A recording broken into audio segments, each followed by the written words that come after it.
Kerajaan Majapahit.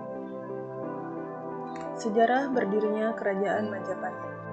Berdirinya Kerajaan Majapahit diawali dengan adanya serangan dari Jayakatwang, Adipati Kediri yang berhasil membunuh penguasa Kerajaan Singasari yang terakhir, yaitu Kertanegara. Sampai akhirnya menantu dari Kertanegara, Raden Wijaya, berhasil melarikan diri ke Madura untuk meminta perlindungan kepada Arya Wiraraja. Raden Wijaya kemudian mendapatkan nasihat dari Arya Wiraraja untuk meminta ampun ke Jayakatwang dan mengabdi di sana. Akhirnya Jayakatwang menerima dan mengampuni Raden Wijaya. Kemudian melihat pengabdian Raden Wijaya, Jayakatwang kemudian memberikan hadiah hutan tarik untuk Raden Wijaya. Hutan tarik ini kemudian diurus dan dipakai sebagai wilayah kekuasaan hingga pada akhirnya dijadikan sebuah desa baru dengan nama Majapahit.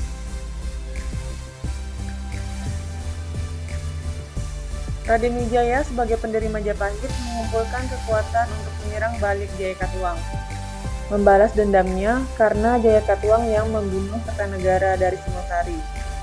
Dalam hal ini, Raden Wijaya bekerja sama dengan pasukan dari Tiongkok. Awalnya, pasukan dari Tiongkok ini ingin menyerang Singosari, Kertanegara. Akan tetapi, ketika Tiongkok datang, Singosari sudah tidak ada dan digantikan dengan Kediri. Setelah berhasil menaklukkan Kediri dengan dibantu oleh pasukan Tiongkok, Raden Wijaya kemudian menyerang kembali pasukan Tiongkok, sehingga Raden Wijaya mengalami kemenangan dan berhasil menguasai bekas wilayah kekuasaan Kerajaan Singosari. Tahun 1292 Masehi, berdirilah Kerajaan Majapahit. Raja-raja yang pernah berkuasa di Majapahit. Pendirinya adalah Raja Raden Wijaya dengan gelar Prabu Kertarajasa Jayawardana, digantikan oleh putranya Prabu Jayanegara. Nah, Prabu Jayanegara ini tidak secakap ayahnya. Jayanegara kemudian dibunuh oleh seorang tabib. Nah, pembunuh Jayanegara ini nantinya akan dihukum mati oleh Gajah Mada.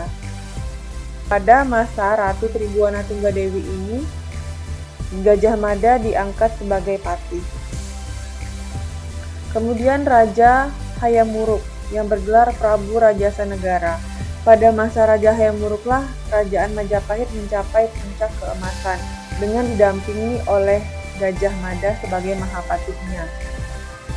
Dan raja terakhir dari Kerajaan Majapahit adalah Raja Brawijaya.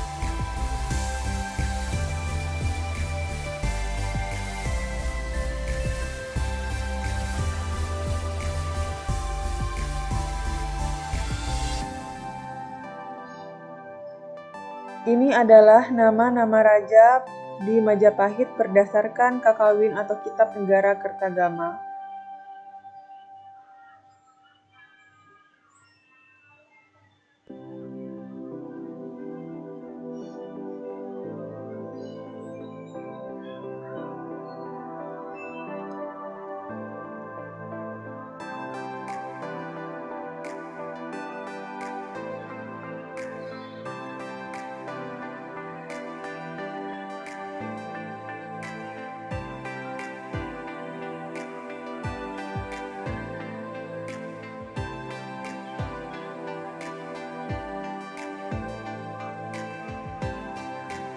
Raja terbesar Majapahit yaitu Raja Hayam Wuruk. Hayam Wuruk merupakan cicit dari Raden Wijaya. Ketika usianya masih sangat muda, ia diangkat menjadi raja di Kerajaan Majapahit dengan didampingi Gajah Mada sebagai Mahapati. Nah, Mahapati Gajah Mada ini sudah menjadi Mahapati sejak masa Ratu Tribuana Tunggadewi. Dengan kerjasama antara Hayam Wuruk dan Gajah Mada, Majapahit berhasil menjadi sebuah kerajaan yang sangat besar. Akan tetapi, setelah sepeninggal Gajah Mada dan Hayam Wuruk, Majapahit mengalami masa keterpurukan. Hal ini disebabkan karena tidak ada sosok yang mampu menguasai dan sekuat Hayam Wuruk serta Gajah Mada.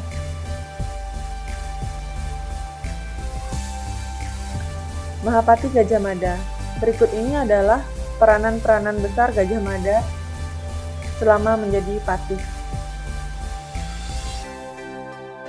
Awalnya Gajah Mada menumpas pemberontakan Rakuti pada masa Raja Jayanegara. Kemudian Gajah Mada juga yang menangkap pembunuh negara. Sebagai imbalannya, Gajah Mada kemudian diangkat sebagai Mahapatih pada masa Ratu Tribhuwan.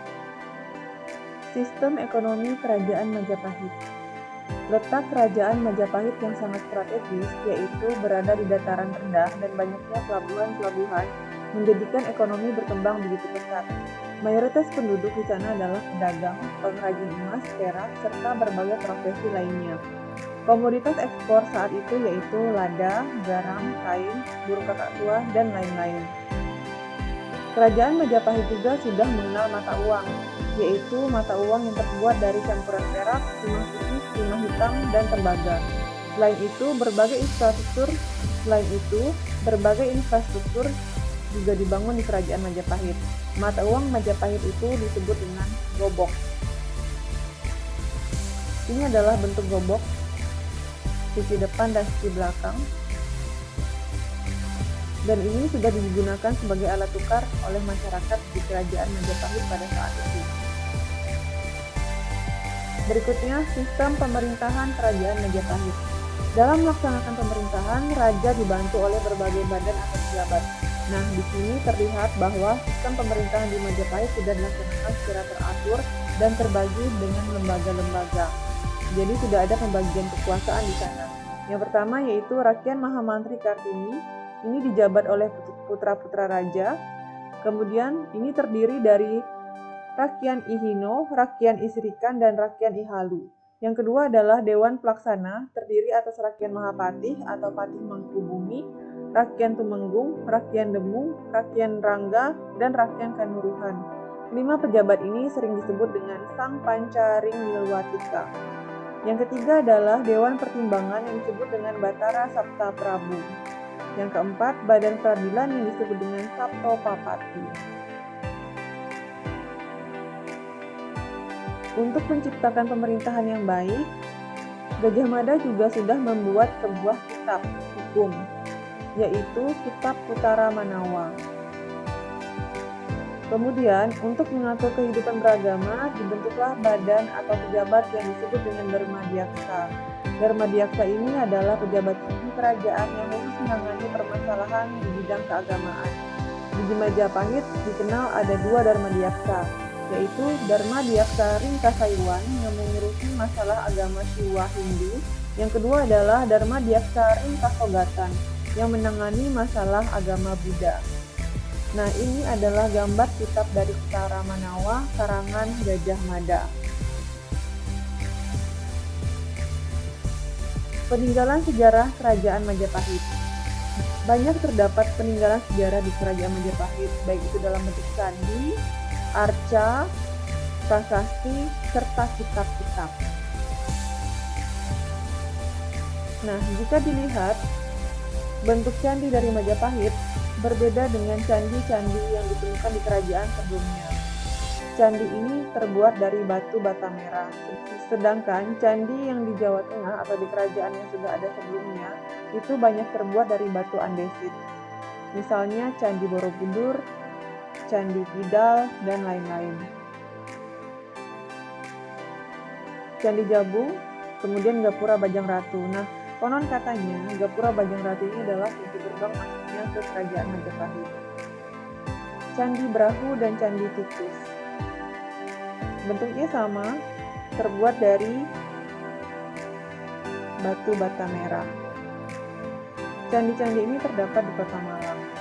Nah, Candi Tikus, kenapa disebut Candi Tikus? Karena pada saat penemuannya banyak ditemukan tikus yang bersarang di candi ini. Jadi candi ini tertutup oleh timbunan tanah dan ketika digali banyak sekali tikus di sana. Jadi maka disebut dengan Candi Tikus. Nah, ini konon katanya sebagai tempat pemandian putri-putri raja. Lokasi Candi Tikus tidak jauh dari kolam Segaran. Berikutnya adalah Candi Gapura Wringin Lawang. Bentuknya sama, yaitu terbuat dari batu bata merah. Nah, ini adalah candi dari Majapahit tapi terbuat dari batu andesit, sama seperti candi di Jawa Tengah dan candi Jawa Timur lainnya, dari Kerajaan Kediri maupun Singosari. Candi Surowono terletak di Pare, Kediri, kemudian Candi Wringin Bajang. Bentuknya sederhana. Candi Pari terbuat dari batu bata merah. Kemudian Candi Ceto. Nah, Candi Ceto ini terletak di Karanganyar, Solo. Lokasinya di atas bukit. Candi Sukuh bentuknya seperti punden berundak, terbuat dari batu andesit, lokasi di Karanganyar, Jawa Tengah. Nah, ini adalah kolam Segaran. Konon, kabarnya kolam Segaran ini adalah tempat raja menjamu tamu-tamu asing. Lokasinya tidak jauh dari Candi Tukis. Sistem budaya Kerajaan Majapahit. Kehidupan dalam berbudaya di Majapahit sudah sangat maju. Hal ini dikarenakan berbagai perayaan keagamaan maupun perayaan adat lainnya sudah dirayakan setiap tahunnya dan disambut meriah oleh masyarakat Majapahit. Kesusastraan juga sangat berkembang pesat, terbukti dengan banyaknya kitab-kitab yang lahir dari masa Kerajaan Majapahit, misalnya Negara Kertagama, Pararaton, Arjuna Wiwaha, dan lain-lain. Selain itu, di Majapahit juga sudah berkembang agama Islam, terbukti dengan adanya makam Trowulan. Nah, ini adalah kitab-kitab peninggalan dari Kerajaan Majapahit. Yang pertama adalah Negara Kertagama, karangan dari Empu Prapanca. Berikutnya adalah Sutasoma, Empu Tantular. Kalimat Bhinneka Tunggal Ika itu tertuang dari kitab Sutasoma, karangan Empu Tantular. Kemudian Arjuna Wiwaha, karangan Pukanwa, Kuncara Karna, kitab Pararaton. Nah, di kitab Pararaton ini berisi tentang silsilah raja-raja Singosari dan raja-raja Majapahit. Di sini memperlihatkan adanya hubungan antara kerajaan Singosari dan kerajaan Majapahit. Berikutnya adalah kitab Calon Arang. Yang lainnya adalah kitab Sundayana tentang Perang Bubat. Kemudian kitab Panji Wijaya Karma, kitab Usana Jawa, kitab Tantu Panggelaran, kitab Usana Bali, kitab Sorandakan, kitab Partayatna, dan kitab Utara Manawa, karangan Gajah Mada. Faktor keruntuhan Kerajaan Majapahit. Yang pertama adalah tidak adanya regenerasi pemimpin. Jadi, sepeninggal dari Hayam Wuruk dan Gajah Mada, Majapahit mengalami masa krisis karena tidak adanya tokoh yang mampu menggantikan peranan dua tokoh penting tersebut. Nah, karena tidak adanya regenerasi pemimpin membuat kekacauan di Kerajaan Majapahit, yaitu salah satunya adalah Perang Parekrek. Nah, Perang Parekrek ini terjadi antara Bre Wirabumi dan Wikramawardhana. Jadi, sepeninggal Hayam Wuruk, tahta diberikan kepada Kusumawardhani, putri mahkota dari Hayam Wuruk dan permaisurinya. Kusumawardhani menikah dengan Wikramawardhana. Kemudian tahta pun dikuasai oleh Wikramawardhana yang merupakan menantu dari Hayam Wuruk. Akan tetapi Hayam Wuruk memiliki putra dari selirnya, yaitu Bre Wirabumi. Bre Wirabumi, putra atau anak laki-laki dari Hayam Wuruk, menuntut juga tahta. Maka terjadilah peperangan antara Wikramawardhana, menantu Hayam Wuruk, dengan Bre Wirabumi, yaitu putra Hayam Wuruk dari selirnya. Nah, permasalahan politik yang terjadi di Kerajaan Majapahit menyebabkan lemahnya pengawasan pemerintahan pusat ke daerah-daerah. Akhirnya menyebabkan lepasnya daerah-daerah kekuasaan Majapahit. Dan hal ini juga berpengaruh kepada kemunduran ekonomi. Kemunduran ekonomi di Kerajaan Majapahit disebabkan karena kurangnya pemasukan dari Kerajaan Majapahit. Awalnya, ketika Majapahit masih memiliki kekuasaan yang sangat besar, daerah-daerah banyak yang memberikan upeti kepada Kerajaan Majapahit. Akan tetapi, ketika banyaknya daerah yang lepas, ini menyebabkan secara otomatis Majapahit kehilangan atau kekurangan pendapatan. Berikutnya adalah karena adanya ekspedisi laut oleh dinasti Ming. Ini dilakukan oleh Laksamana Cheng Ho. Nah, ekspedisi laut oleh dinasti Ming ini menyebabkan pasukan-pasukan dari Cina atau dari Tiongkok menaklukkan daerah-daerah yang didatanginya, termasuklah wilayah Kerajaan Majapahit. Dan yang terakhir adalah berkembangnya agama Islam yang semakin pesat. Pada akhirnya Majapahit benar-benar mengalami kehancuran setelah serangan dari Kerajaan Demak. Ketika menaklukkan Majapahit, Demak membawa semua lambang-lambang serta peninggalan-peninggalan dari kerajaan Majapahit. Nah, ini bisa dibuktikan dengan adanya lambang Perian Majapahit di Masjid Agung Demak. Baiklah, sekian materi tentang kerajaan Majapahit. Terima kasih atas perhatiannya. Sampai bertemu di video selanjutnya.